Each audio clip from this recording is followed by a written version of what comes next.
What's up, guys? John Sintez, Cutter Nation Baseball, Alex Rojas. My friend, this is my favorite part. We come together to create Let's Win a Ball Game, a brand, a podcast about current trends and the process of winning a baseball game, which seems to be not so talked about on the interwebs. Apparently, we just love boxes rotating from side angles that give no retrospect to where the damn ball went. So I've been pretty high on brand with all of that. But anyway, before you get into that, please like and subscribe to this. We're in the process of just really using a lot of this AI technology to help us, get some of these projects done. But Alex and I spent a lot of time over the years now, just having conversations that we felt like would be important for other people to hear. So you can help us by supporting us by subscribing to either one of our remote training programs. We also have gear. If you're up in NorCal with my guy Alex, go see him. Go get a little challenge. He and I will be figuring out coming up, maybe June, I think we talked about, right? Possibly doing some kind of camp up at your place. I feel like that would be, we got to get that on the books too. But both of us have been so busy, and so we try to take a little time and put out a lot of quality content here. So without further ado, my wonderful associate, Alex Rojas. What's up, peeps? What's going on, y'all? So who had a question about hitting already? Oh, let me go back. What are we doing? Just some random person. I need tips on hitting. I need tips on hitting. That's even better. Oh man, we're getting excited. Got guard dogs to let people know what's up. This guy lives in a very dangerous area. I don't Woods. at all. I don't. But I do live on the outskirts of town where there have been, just sketchy individuals that roam in the neighborhood. Oh, yeah. So real quick, when it comes to hitting, right? I don't think you guys in the real term of you guys, like the we term, you guys don't understand how to make small 6-inch adjustments, and that's why the swing is really hard. So if you watch John, he does his live. I don't do that many lives just because I'm moving so fast and I'm bouncing from tunnel to tunnel. I'm trying to figure out how to do it, but it's tough right now. I'm busy, which is good. I'm busy as shit, but it's good. A lot of what we've been talking about this week is our guys making a more direct move with the knob from their neck position, right? So here's some freebies for the interwebs real quick, right? So I realistically need to let the weight of the bat do all of the work. That's why you see guys like Mookie Betts using weighted bats now. You hear about guys like Roberto Clemente swinging 36.5-inch bats, right? How did they do it? They understood leverage. Roberto Clemente was probably a little bit bigger than me weight-wise. I'm about 191. He's probably 205. If he was 210, I would be so shocked. He would have had to be much larger, right? Mm-hmm. Great athlete, though. Hank Aaron, not a big guy, right? Not compared to Barry Bonds, right? But a lot of what they had was strong wrists, right? And so if you think about, I need to let the weight of the bat work. Here's a pendulum, folks. See how it works up and down? If I want to move a pendulum across, I have to physically control it. But for me to have the loosest action, it just works like that.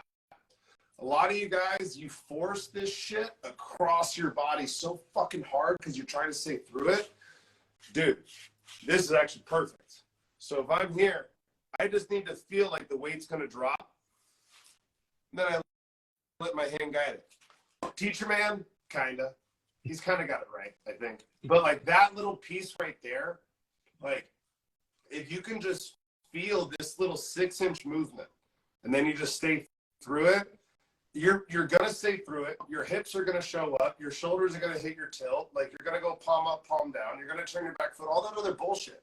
But it's a 6-inch movement that a lot of you guys can't do, right? So if you have a hitting question, take a video of yourself and tell me, does your knob stay above your chest when you go here, or do you drop? Start with that. And you know what? Just to throw this out, I don't know if you have this, but we do, and you should do this as well.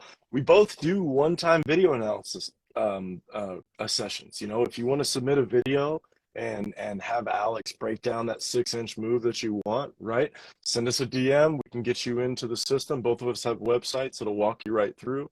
You'll be able to submit a video and we'll get you back an analysis. I use OnForm. I'm not sure what you use, Alex, but OnForm as well. right, OnForm is a very beautiful process there. So Hey, if shout you out need to with some everybody help, at OnForm. Huddle's a better name than OnForm. All right, I don't know why you changed your name. Just Huddle was better than OnForm. Oh, Huddle was OnForm? Yeah.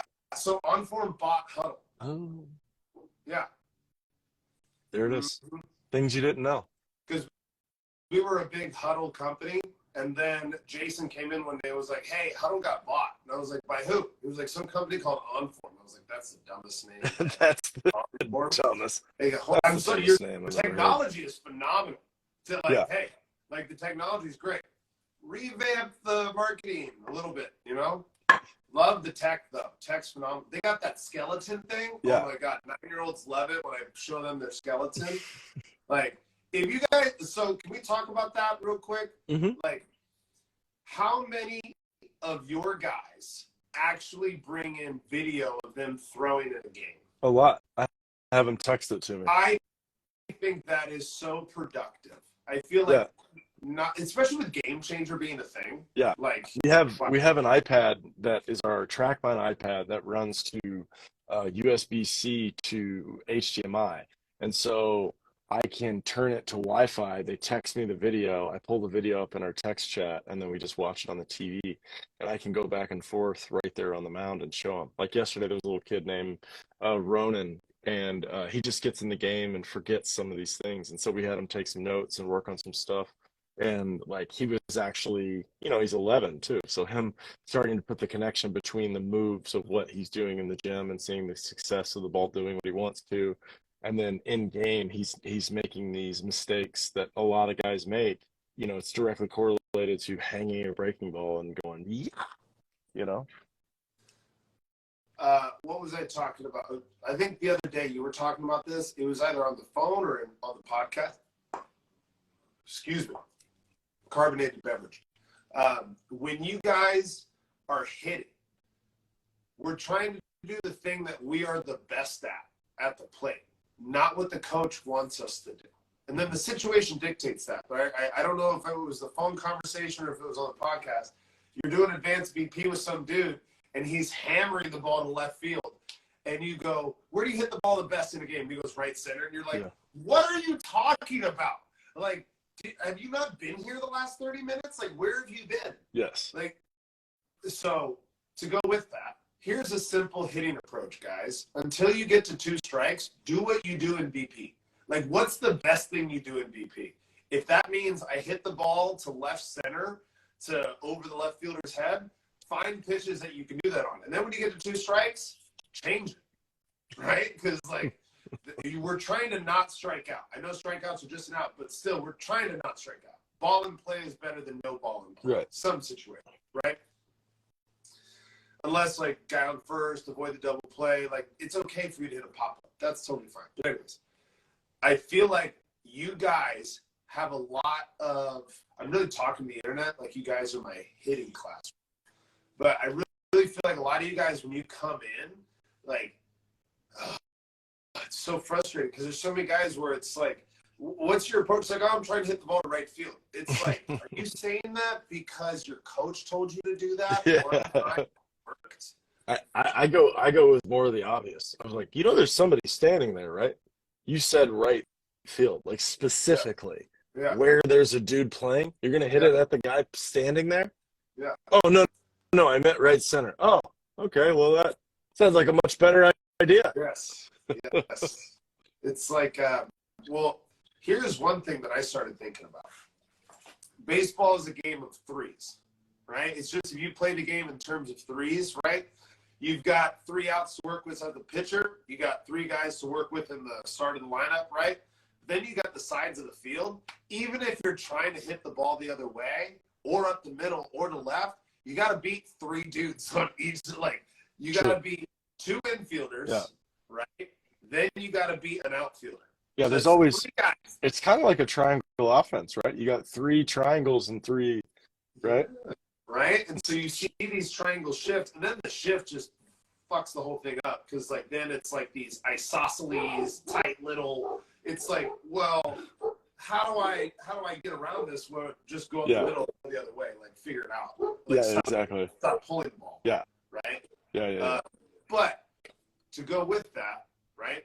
The other part of it is like what John talks about in sets of 3s, right? Sets of 3s. Look at a pitch sequence in a set of 3. Don't even name the pitches. Just give them speed names. Fast, medium, and slow. Because you start seeing curveball, slider. What if you're wrong? You don't know, right? Because you're looking at the side of the angle, right? It's hard. But you can see like little wrinkles, stuff like that. You can assume medium, slow, right? But if you look at those sets of 3s and then you start to chart that shit out, you can start to pattern dudes. You don't have to do that for every pitcher you hit against, but you start to understand like, oh, wow, such and such high school, their varsity team, since this guy's been their pitching coach, this is their sequence overall. Because guys do that because humans are humans, right? It's just what humans like patterns. We like straight lines. We're really organized, but at the same time, we're not, right? But anyways, I feel like guys aren't looking at the game in these small chunks because again they're looking at it like an elephant instead of how do you eat an elephant, right? One bite at a time, right? Because they're looking at it like this whole thing. It's like, oh my god, it's like no. Look at the field almost like if you haven't played over the line, you better learn what over the line is because that's pretty much a game of 3s, right? But I think it's only 2 guys, right? And then a pitcher, so technically it's like a pitcher, fielder, so yeah, it is 3. Right? But you're pretty much only allowed to hit the ball what would be between the shortstop and the second baseman through the middle of the field. You just have to turn that, right? And just figure out ways to beat those guys. But for the main part of what we're talking about here, how do I hit it over those guys' heads? That needs to be your main focus, right? Like not just like how do I hit it by those guys, but what's the ultimate thing? Hit a bomb.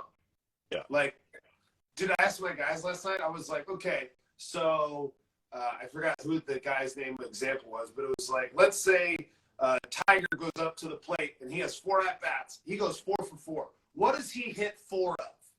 I heard single, I heard double, I heard hard hit ball. Nobody said home run until I brought it out. I'm like, no, dude. Like ideally, what would be the perfect game ever? You go 4 for 4 with 4 jacks.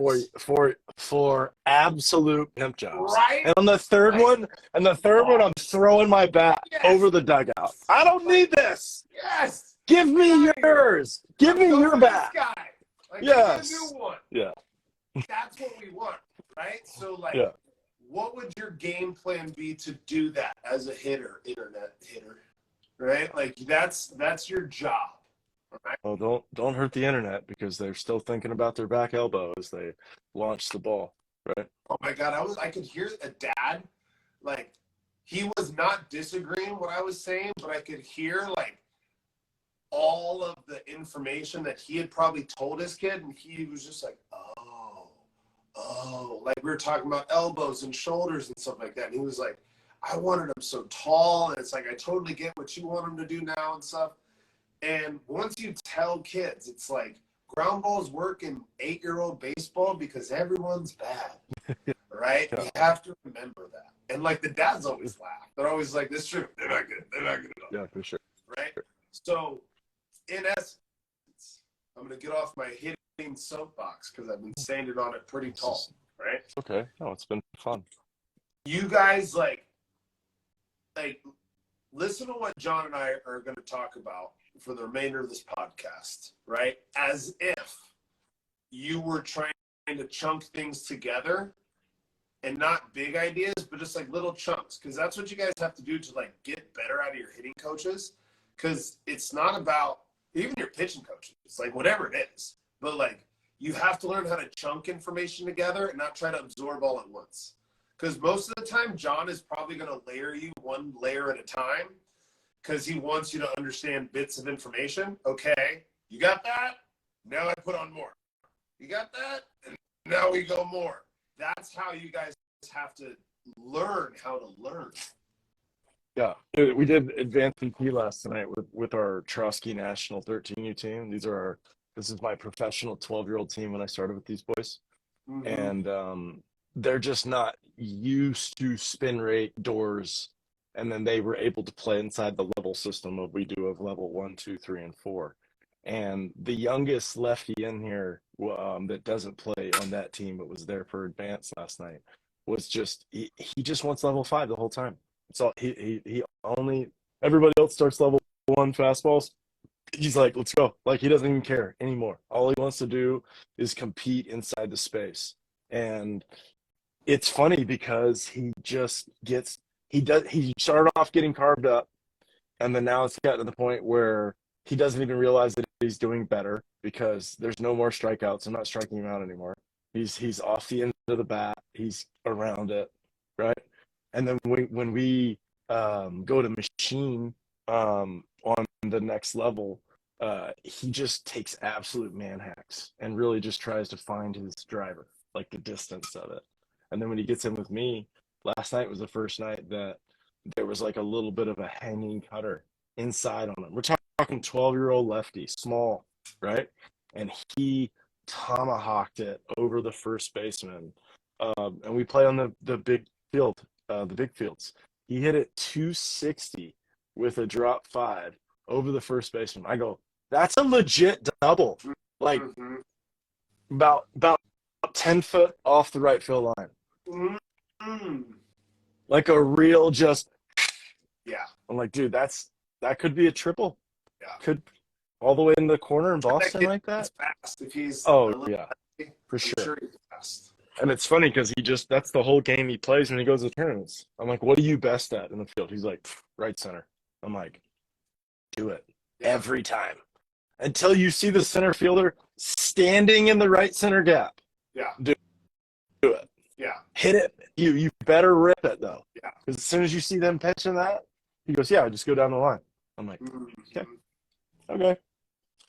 And like that's totally fine to be good at that for a long time. Like that's totally okay. But as long as you're building up how to like avoid being that only guy, because then you're I already forgot his name. Joey Gallo. That's how you turn into that guy, right? Because then it's like, well, I was so good at that for a long time, and then like I stopped. These guys figured it out. It's like, well, do you have any other ways to play the game? No. Yeah. It's hilarious. He what did they show? Like he went like he was the lowest number of fastballs thrown in the whole league, and he went like a month or 6 weeks without seeing like more than, it was like one at bat or one per game. He saw like one fastball for a strike. Bro, you got to change what you're doing. You have to stop doing that. Yeah.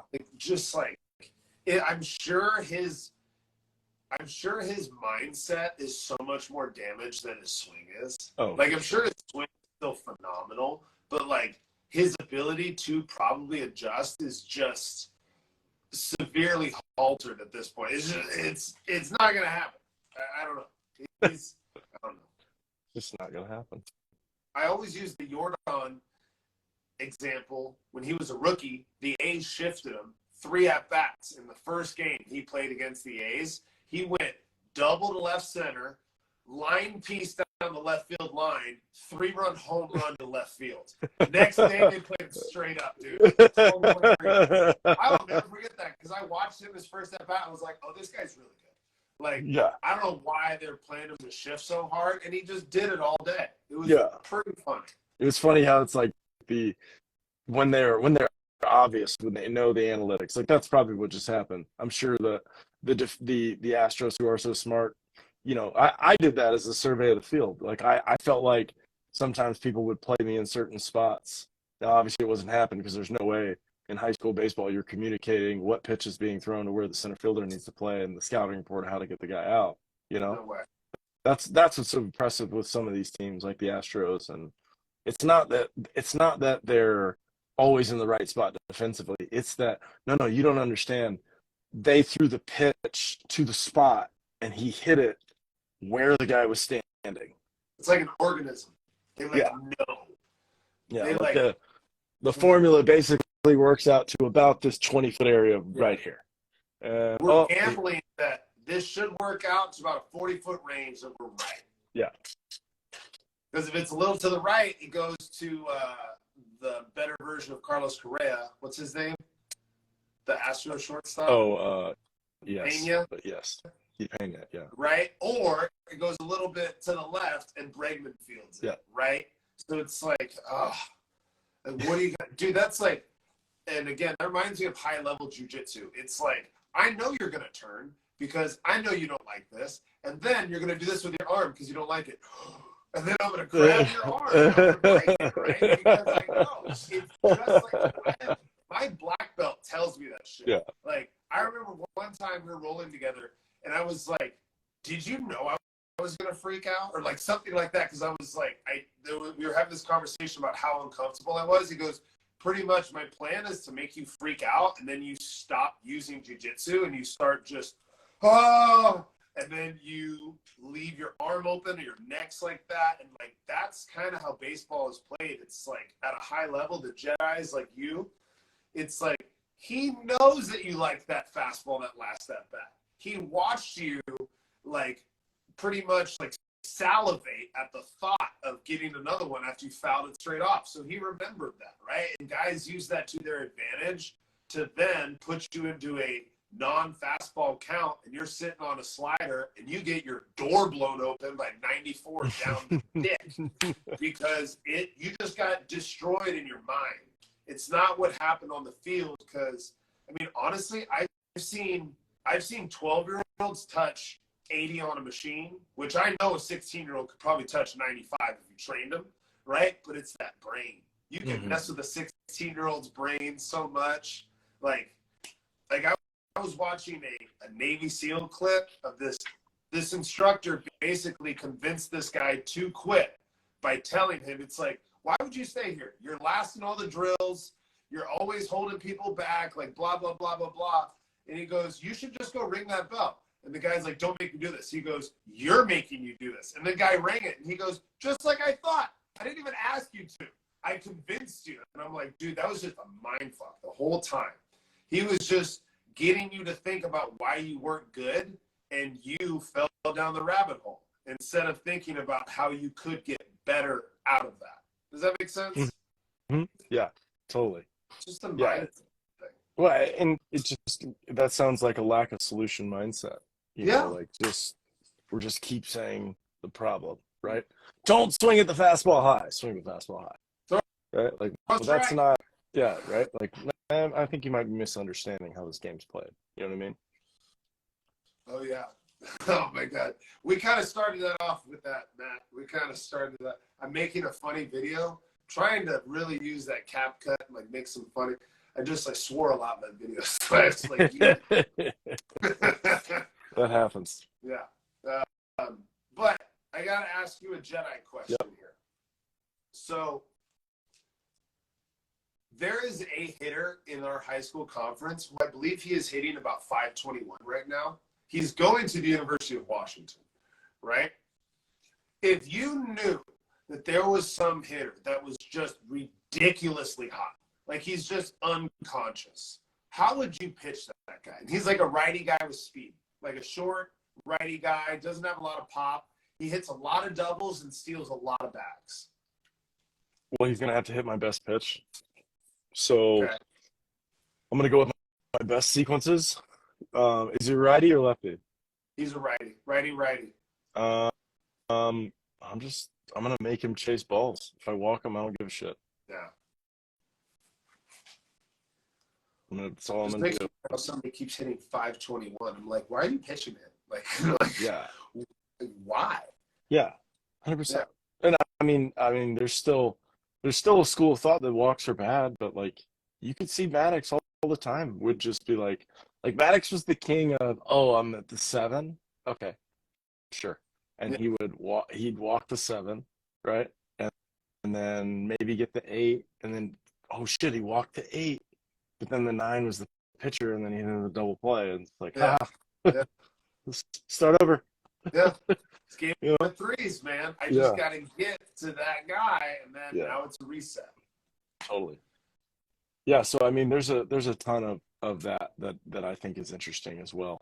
And that's where you can see the Rays and the Astros are playing a different type of game. You know, I just pulled up the Rays and the Astros highlights from yesterday, and good job MLB has finally figured out how to do real condensed game highlights. You know, we don't get all the data on the screen, but like these 12-minute highlights of these games are good, man. You can follow other teams really well. And it's the same thing what I would see. You know, 94-mile-an-hour cutters. You know, hard moving late pitches that are hard to square up. You know, I think that's the difference of what I see in what the Rays are doing to what other teams are doing. Like none of the other teams are trying to whatever pitch this guy has. I don't care what speed it is. I care that it's nasty. I want the nastiest, biggest shapes that I can get, you know? And so that's Well, yeah. Drew Smiley made Manny Machado look like an idiot. 3 curveballs in a row. Also playing 2 things there, playing shadow ball and cold weather. Yeah. There were a couple shadow balls I saw there. We're like, ooh, that sucks. That light that was right. I can't believe Major League Baseball lets this happen, by the way. Like I can't believe none of the players have ever openly said anything about shadows directly over the line of sight. Like, should not happen in this day and age. Should not happen. Part of the game, you hear the announcers talk about, you can see the shadows starting to creep in, and like, me as a baseball player, like I'm watching that, I'm just watching the pitch, and I'm like, I'm watching how he's changing what he's throwing, because you can see that shadow like either creep closer to the hitter from behind him, and then once that thing gets in front of him, it's like the lights above you in the cage just turned off, right? So okay, bro. Yeah, and it just makes for non-competitive, you know, situations that aren't fun, you know. So so I know that has to do with like construction, right? Obviously, but like if you were to fix that, would that just be like more like screens like up and above? Like, every stadium has to have the bowl. That's it. Oh, sure. Okay. That's all you need. You just need a real bowl situation. Yeah, he just fan Tatis on 3 straight bangers, all swing and misses. Weird. Yeah.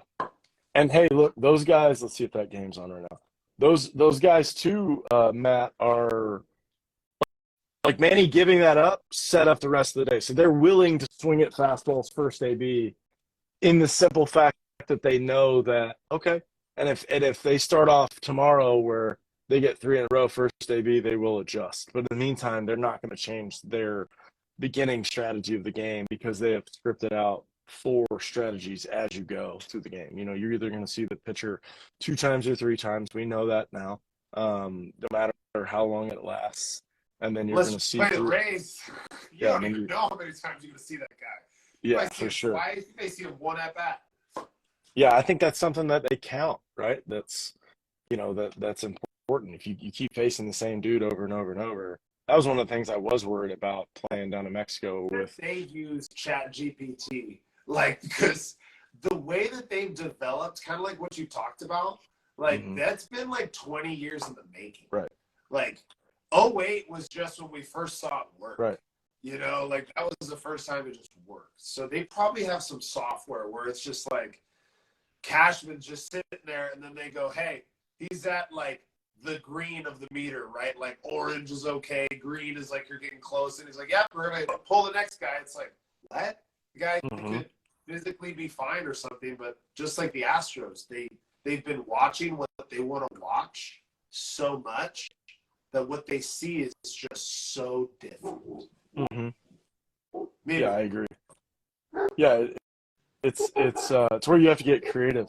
You know, that's where, you know, it's being successful over a long period of time is definitely based on the level of nastiness of what you show. You know, I mean, you can't just run heaters for a career, you know. Hey, what did Araldus change? He was doing the same thing he was doing when he came up. His timing. Why everyone's saying he's changing shit? Or like he didn't change anything. He's doing the same thing he was doing before. He's I've doing the same seen thing. Yeah. I've seen so many articles on like Instagram where it's like, how did Aroldis get back into form? What did he change? And I'm like, I'm not a pitcher, so I can't really see anything much different if he had changed. I would say two things. Number one, he was separating when his knee would go down, which is a normal separation timing. But because he's so long and how he does his hip coil, he has to separate after he drops. And so he got back to like lifting, dropping, and then separating his hands into his move. And then his full on rotation piece, like he's also backwards, just like Hader's backwards. Like when you come set facing Hader can't see you because he's literally not facing you because he's trying to ride that angle and throw that haymaker as he comes around at it. Chapman's doing the same thing. Andrew Miller used to be like that, and they put him square, and then it didn't work. So there's a ton of dudes that you see where you put them more 90-degree angle, and it makes things worse because they've been rotating from a deeper angle their whole life. So, ha. Wow. Yeah. I just thought about I forgot, it might be a Troy Tulowitzki versus Andrew Miller, but there's an at-bat on YouTube where Andrew Miller strikes out Troy Tulowitzki, and I think it's a 9-pitch at-bat, and he only throws 2 pitches. Fastball, 96, up and in, and then slider down and in at his back foot. And you just watch them go back, and Troy is on it. He's like, I know what you're doing. Yeah. But at the same time, he's so good. It's Andrew Miller on the Indians. So he was in the show, he's like a 99 overall. He is the dude. Yeah. Right? And Troy Tulowitzki is a couple years out of Colorado, so he's still very good. And you just see it's a great mindset battle of where, what you talked about. I'm throwing my best pitch here, and I'm throwing it in the best spot where you can't hit it. And it's a lot more than just why does he keep throwing the same pitch? You see how nasty that thing is? Hit it. Just like what we were talking about. It's a giant shape. It's hard. It moves a lot. There was that video of Andrew Miller hitting or throwing live that was on Instagram for a couple of years ago. And you watch that arm whip and that movement. If that's what you look like, man, I want you to throw whatever makes that guy second guess what you're throwing. And I bet it's those 2 pitches. You know what's really sad about him is we're forgetting Andrew Miller of the College World Series. Do you remember him? No. Oh, he was like Dontre Willis. Dude, he single-handedly won the College World Series for North Carolina. And full leg kick, none of the slide step shit. Throwing 100 with that run, just embarrassing teams in college. Throwing 4-foot, 97, 99-mile-an-hour fastballs right down the middle, dropping a change piece, and then just dumping curveballs. And you see dudes who got drafted that year that are just oh, what a day. Are there any big leaguers that were on his team? Because I would like to. Let's go. Because if there was, I would imagine that guy facing Andrew Miller, he's probably a decent hitter. Because if you figured out how to even put a barrel on Andrew Miller, you're not bad. Mm-hmm. Speaking of college baseball, I don't understand the rankings whatsoever. I'm not here to talk about that. I don't get how that goes down. I don't understand. LSU was number 1, and they went down. And then yesterday or 2 days ago, they were number 1, and they went down. And so I'm like, okay, how do you go down twice as the number 1? I thought you go down once, and then there's a new number 1. But it's a popularity contest written by writers that watch box scores and don't exactly know the players or the situations, and maybe they watch some live streams, but it is wildly coincidental that the SEC has all teams that are in the top 25 as well as on ESPN at the same time. So I'm not saying collusion, but there's a weird thing too also with the NCAA. I'm not sure if people know this, but go do some research. The NCAA is based out of Iowa, and it's very close to the University of Iowa campus, and somehow Iowa's always ranked. What I was going to talk about was, bro, who the hell is Nichols University? They beat you, right? Yeah. And one of the things that I loved about, or I do love about college baseball, bro, Fresno State, right? Like we're talking Yeah. about College World Series. Do you guys know where Reese Hoskins went to school? Sacramento State. Like he didn't go to Florida, North Carolina State, right? But he went somewhere, probably faced dudes, right? But he didn't face, like the dude of dudes, right? Those like the Friday night guys in North Carolina, Vanderbilt, right? But still, you're playing against probably UCLA, probably USC, probably Cal Poly, right? Those are all three highly ranked teams. But one of the last things I want to say is like, if your goal is to go to college, remember your goal is not to just play college baseball once you get to college. Because that's like, again, I'll use the jiu-jitsu example. That's like getting your brown belt. Why not get a black belt? You're right there, dude. Like, when you go to college, it's still just a stepping stone of development. So go where you're going to play. Like, really go where you're going to play. Like, don't just go to some – like, if you go to Vanderbilt because you can, don't. Go to Vanderbilt because they're like, hey, I want you to pitch, like, 30 innings your freshman year. Bet. Let's go. Right? Yep. Like, that would be your commitment. Because, like, what John and I were talking about, I have a buddy that he's a pitching coach in Indiana. And there was a kid, I mean, kind of a freak, 16 years old, decided, I want to play baseball. Goes to junior college after 1 year. So he's been playing baseball for like 4 years, gets a D1 scholarship, right? Pretty awesome, right? But he didn't really know how to pitch. And so he gets tuned up by these D1 hitters because these guys know how to play baseball, right? And the coach says, I think you should redshirt and work on developing. And he says, no. Has a horrendous year. Guess what happens? Pow, right? You get kicked to the curb because you think you can play. You got to show up and play. Or the coach said, I think you need to develop more. You should develop more. Like, it's okay to develop. Like, take a, what do we call it, a dead year or something like that? Gap year. You can sign up for gap year training right here in San Diego, California. Come down, join our unlimited program. We'll take care of you hitting, pitching, strength training, live bats, arm care, health. College season team coming soon. Pretty excited about that. Going to play 20 game season. Back to you. That was the best segue I ever drew up. I just saw it. I had to jump on it. So that's kind of the last thing that I really want to say is just like, I got a lot of guys that want to go to college for a lot of different things. Like, there's a kid that wants to play 2 sports in college, and I'm all for it, right? But he's selling out on D1, and I just had to break it to him. I was like, hey, man, if you would have been D1, you're a junior. It would have happened by now. I'm not saying it won't, but for you to play 2 sports D1, one of those you've already would have committed to. And he's like, you're right.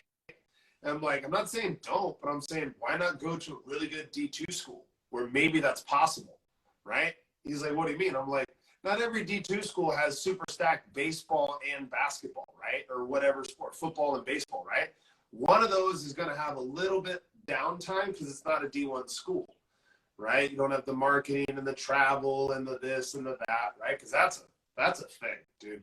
Like, I couldn't imagine playing football for like Oklahoma, right? And just like traveling, and then like, I also want to go play baseball this year, right? It's like, bro, you're probably not doing anything till December. Like, honestly, you're probably not doing anything. So if that's your goal, again, the 2 sport guys that are out there, which I want you to exist, because I want a Bo Jackson, I want a Deion Sanders, I want it. Go where it's possible. I'm for it. I'm so for it. Like, I really want it so bad. I'm pretty sure. If it was a like Oklahoma State, like that would be more possible. If it was like a wide receiver, and also I think the pass, quarterback. I'm not Oklahoma State, maybe somebody like that. Quarterback, center fielder right now. UCF. Yes. Quarterback, center fielder. So Love that. ones. Hey, Jameis was QB, right fielder, closer. Yes, stealing crab legs out the Lucky's parking lot too. Yeah, for sure. But anything else you want to close this out on? No, that was great. Always fun catching up, talking strategery. Love that. Let's get something in June on the books that we can if that's what I think we Yeah. said, June, something like that. We got 2 more weeks of crazy high school season, and then we're ready for the summer. I think we do too. I think we have 2 weeks more too. So we're going to start putting some summer training stuff out as well. So we're excited about all those things. We will be having summer training and other really, really fun stuff coming soon. So thank you guys for watching. Please like and subscribe. Please DM us if you have any questions about anything. Thank you, guys. Later, dudes.